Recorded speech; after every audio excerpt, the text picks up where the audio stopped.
उन्होंने कहा है ये पूरे राम मंदिर को राजनीतिकरण कर दिया गया है। पहली बात यह है कि सूझ जुआरी आपन दाव। राजनेता तो दाव खेलते रहते हैं, लेकिन मैं एक संकेत करता हूँ। राजनीति, राजधर्म, दंड नीति, अर्थ नीति, क्षात्र धर्म, ये पांचों एकार्थक हैं, पर्यायवाचक। वेदादि शास्त्रों में, महाभारत में, मत्स्य पुराण में राजनीति का ही एक नाम है राजधर्म।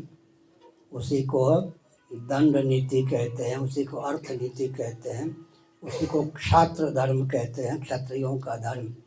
महाभारत में राजधर्म एक पर्व ही है। जिसकी सरकार होती है वो अपना, सरकार के जो प्रमुख होते हैं, प्रधानमंत्री, अध्यक्ष इत्यादि पार्टी के, अपना दाव खेलते ही रहते हैं, कोई नई बात हो रही है।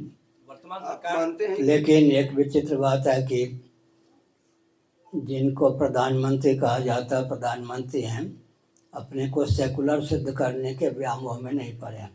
वो सनातनी धार्मिक अपने को हिंदू सिद्ध करने में लगे हैं। इतना तो उनमें दम कम है, नहीं तो सेकुलर कहकर इन सबसे पीछे आते। अगर वे शास्त्रीय मर्यादा का और ध्यान रखें तो सोने में सुगंध। सबके पूर्वज सनातनी वैदिक आर्य हिंदू ही थे, चाहे मोहम्मद साहब रहे हों, चाहे ईसा मसीह।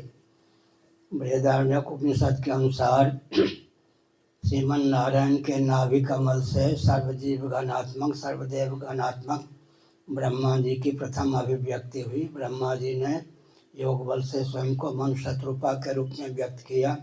शत्रुपा ने योग बल से स्वयं को 84 लक्ष योनियों में संभावित स्त्रियों के रूप में व्यक्त किया। मनु ने योग बल से स्वयं को 84 लक्ष योनियों में संभावित पुरुषों के रूप में व्यक्त किया। इससे सिद्ध होता है सबके पूर्वज सनातनी वैदिक आर्य हिंदू ही थे। श्रीमद् भागवत आदि पुराणों का अनुशीलन करें तो मरीचि, कश्यप आदि महर्षियों की धर्मपत्नियों के गर्भ से देवता, धनुज आदि नहीं, बल्कि स्थावर प्राणी, तरुलता, गुल्म इत्यादि की उत्पत्ति हुई। इस प्रकार सिद्ध है कि सबके पूर्वज सनातनी वैदिक आर्य हिंदू थे।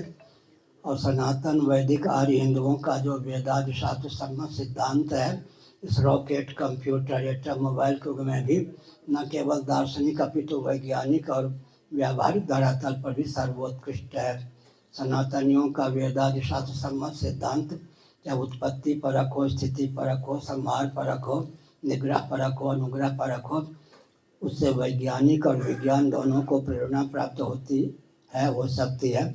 उसे कोई अन्यथा सिद्ध नहीं कर सकता। चारों शंकराचार्य जी का कोई उल्लेखनीय निमंत्रण नहीं है, आमंत्रण कार्ड? देखिए, मेरे पास जहाँ तक मठ तो मैं बहुत दिनों से नहीं गया हूँ, और मुझे सोचना है कि शंकराचार्यपुरी एक व्यक्ति के साथ आना चाहें आ सकते। अगर लिखा होता कि 100 व्यक्ति के साथ आने तो अभी मैं नहीं जाता। मैं सैद्धांतिक व्यक्ति हूँ, समझ। क्यों नहीं जा रहे आप? अब मोदी जी लोकार्पण करेंगे, मूर्ति का स्पर्श करेंगे, और मैं वहाँ ताली बजा के जय जय करूँगा क्या? मुझे पद नहीं, पद तो सबसे बड़ा प्राप्ति है, मुझे शेर नहीं चाहिए। लेकिन थोड़ा आप विचार कीजिए, धर्माचार्य वहाँ क्या रह जाएगा? सही बात। जो माने योगी भी हो गए मोदी जी, योगासन भी सिखाते हैं, धार्मिक क्षेत्र में भी हस्तक्षेप कर ही रहे हैं, तो वहाँ जाके शंकराचार्य ताली बजाएंगे, वो अधिक से अधिक यूँ कर लेंगे और क्या करेंगे। वैसे लोग जो होते हैं ना बड़े धनी, वो कैसे प्रणाम करते हैं मालूम? ऐसे मोदी जी अधिक से अधिक यूँ कर देंगे, नहीं तो संतों की ओर देखेंगे भी नहीं। तो मुझे अपने पद की महिमा, अभिमान की बात नहीं है, मुझे अपने पद की गरिमा का ध्यान है, इसलिए नहीं जा रहे। इसलिए नहीं जाता। भगवान और निमंत्रण जो दिया गया है, आप चाहें तो एक व्यक्ति को साथ में ला सकते हैं, मुझे जाने की क्या जरूरत है। अयोध्या से तो मुझे परहेज नहीं है। राम जी मेरे हृदय में, भगवती सीता को मैं बड़ी बहन मानता था, लेकिन ध्यानावस्था में सीता जी ने कहा मुझे छोटी बहन माना करो, तो वो संबंध कोई तोड़ेगा नहीं, अयोध्या से मेरा संबंध टूटेगा नहीं। इस अवसर पर जाना मेरे लिए उचित भी नहीं।